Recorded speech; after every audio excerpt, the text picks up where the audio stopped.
muraho neza mwese abakunzi ba PK Media Pano, mwebwe muhora mutwereka ko mubana natwe umunsi ku wundi kandi mukanakurikira amakuru tuba tugenda tubagezaho.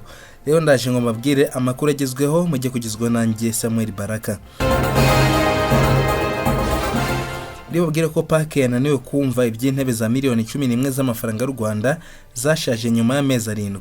Ndabwira ko imodoka y'ibitaro yagonze umusore imyaka 19.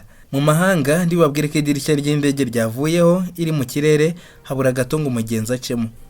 Ndanababwira ko umuhanzi Spice Diana avuga ko bahanzi bizirika ku rubyiniro yagize ati sinzategereza gusaza nkiri ku rubyiniro. Ikaze rero muri aya makuru hamwe n'andi yose ku buryo burambuye. Tuhere kuri inkuru ivuga ko PAC yananiwe kumva iby'intebe za miliyoni 11 z'amafaranga y'u Rwanda zashaje nyuma y'amezi 7. Abadepite bagize komisiyo ishinzwe gukurikirana imikoreshereze y'imari n'umutungo bya leta PAC bagaragaje ko bitumvikana uburyo ikigo gishinzwe kugura no gukwirakwiza imiti n'ibikoresho byo kwa muganga mu Rwanda kizwi nka Rwanda Medical Supply Limited cyaguze intebe za miliyoni 11 z'amafaranga y'u Rwanda nyuma y'amezi 7 zigahita zigira ibibazo byatumye zidakoreshwa. Ni ikibazo kigaragara muri raporo y'umugenzuzi mukuru w'imari ya leta y'umwaka warangiye muri Kamena 2025. Iyi raporo igaragaramo intebe zaguzwe arenga miliyoni 11 z'amafaranga y'u Rwanda ariko nyuma y'amezi 7 zihita zangirika. Umuyobozi ukuriye ishami rishinzwe kugura ibintu muri RMS Ndekezi Inyase ubwo bisobanuraga ku makosa yagaragaye muri raporo yavuze ko isoko ryakozwe nk'ibisanzwe ndetse n'intebe zakirwa bigaragara ko ari nzima ariko nyuma ziza kugaragaza ibibazo. Ati hari itsinda rigenewe kwakira ibikoresho naryo risuzuma uko intebe zimeze risanga zimeze neza turazakira ariko nyuma yaho ziri gukoreshwa nibwo zaje kugaragaza ikibazo zari zifite. Kubera icyo kibazo rero intebe ntabwo twari kuzirebera gusa twavuganye na rwiyemezamirimo tumwereka intebe yatuzaniye.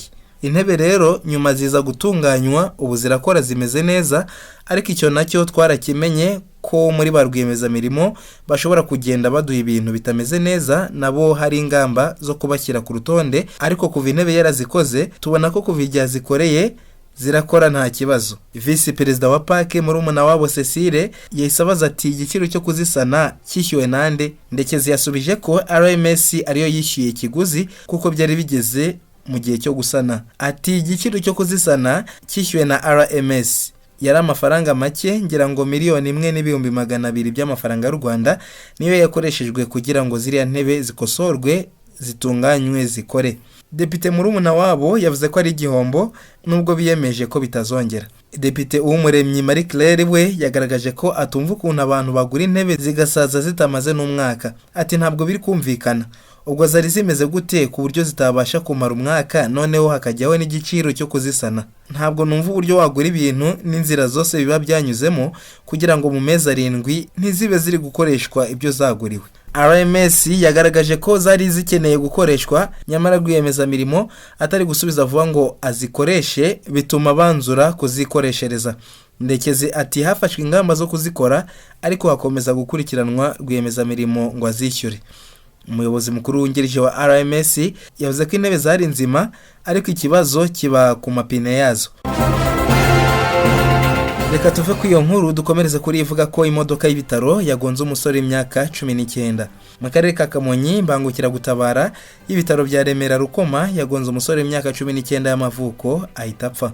Iyi mpanuka y'imodoka itwara abarwayi yabereye mu mudugudu wa Kamayanja umurenge wa Musambira. Umuvugizi wa polisi mu ntara y'Amajyepfo CIP Hassan Kamanzi yabwiye umuseke kuri ya musore witwa Mugisha Nelson yari hafi y'umuhanda imbangukira gutabara rijyanye umurwayi ku bitaro bya Remera Rukoma iramugonga arapfa. Ati perereza ku cyateje impanuka ryatangiye gukorwa dutegereje ibizavamo. CIP Hassan yavuga ko umurambo wa nyakwigendera wajyanywe mu bitaro bya polisi ku Kacyiru kugira ngo usuzumwe naho umushoferi warutwaye ambulance afungiye kuri station ya polisi iherereye mu murenge wa Musambira. Polisi irihanganisha umuryango wa Mugisha Nelson igasaba abakoresha umuhanda kubahiriza gahunda ya turindane tugere y'amahoro bakanamenya ko umuhanda ukoreshwa n'abatwara ibinyabiziga harimo abatwara imodoka, moto, amagare ndetse n'abanyamaguru.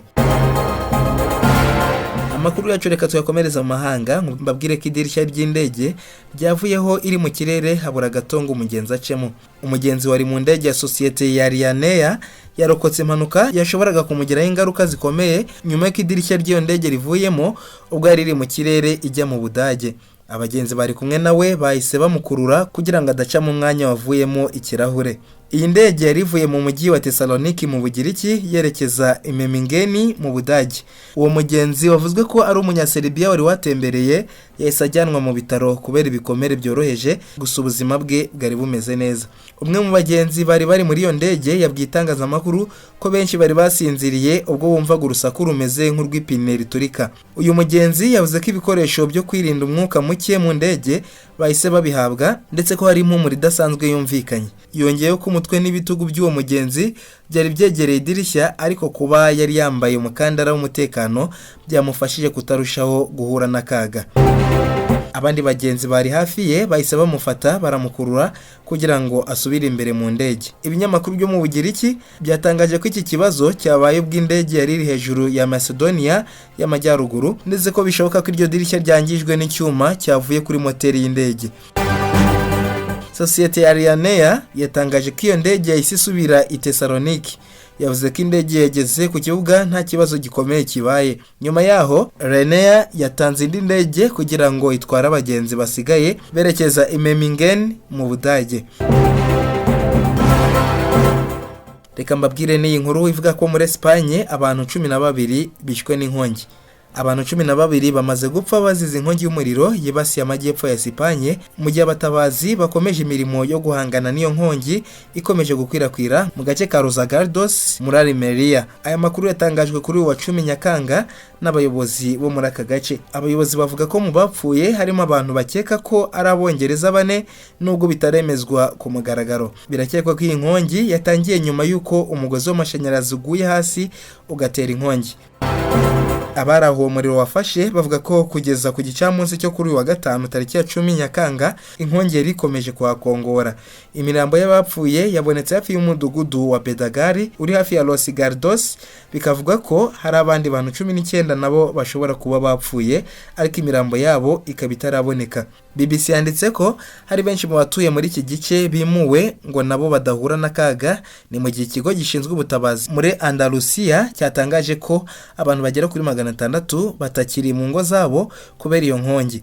Abagera ku 148 bajyanywe mu bigo by'agateganyo byashyizweho kugira ngo bibacumbikire. Abantu 4 bakomeretse bikomeye kubera ubushyuhe n'abagize ibindi bibazo byo guhumeka kubera umwotsi bajyanywe mu bitaro. Minisitiri w'intebe wa Espagne Pedro Sanchez yavuze ko igihugu cyashyize hamwe imbaraga n'ibikoresho byose bishoboka kugira ngo kizimye iyo nkongi.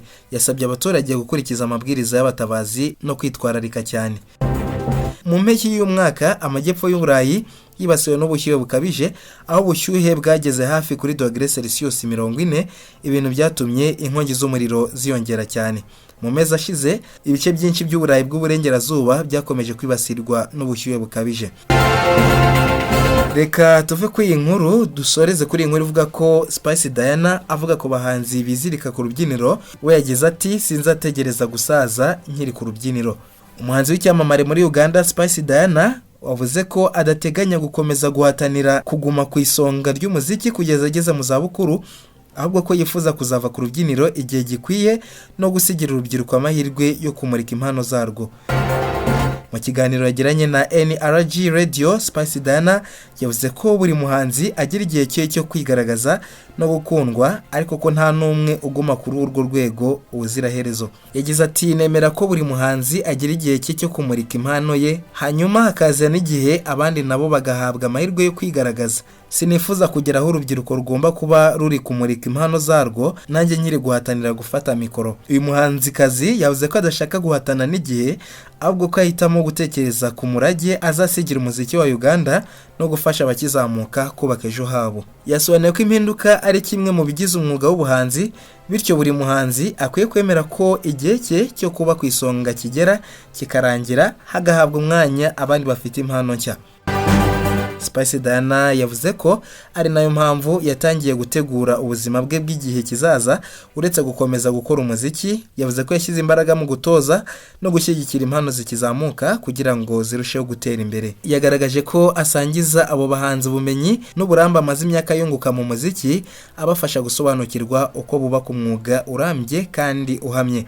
Uyu muhanzikazi yasabye na bagenzi be kutizirika ku cyubahiro cyangwa kwamamara, ahubwo bakemera ko guhererekanya urubuga hagati yabo n'abakizamuka ari kimwe mu bituma umuziki ukomeza gutera imbere. Spice Diana umaze imyaka itari mike mu muziki ni umwe mu bahanzikazi bafite izina rikomeye muri Uganda no mu karere ka Afurika y'Iburasirazuba. Yamamaye mu ndirimbo zirimo Siri Regular, Onsanula n'izindi zamuhesheje ibihembo bitandukanye ndetse zimugira umwe mu bahanzi b'abagore bafite igikundiro gikomeye muri aka karere.